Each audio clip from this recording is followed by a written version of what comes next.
Hey guys, in this video, we're going to take a look at how you can turn on or turn off messages, repeat alerts on the iPhone 15 series.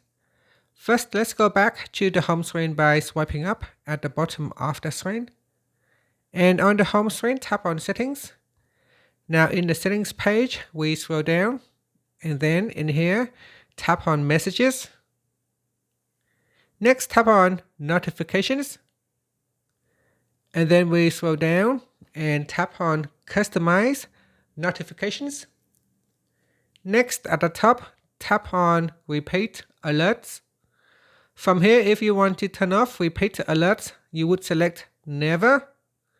If you want to turn on repeat alerts, you have the option to select once, so repeat once, or repeat twice, or you could have your device to repeat it 3 times, 5 times, or 10 times. And that's it. So select one of the options. And I said that alerts repeat at 2-minute intervals. And that's it. Finally, you can swipe up to go back to the home screen. Thank you for watching this video. Please like and subscribe to my channel for more videos.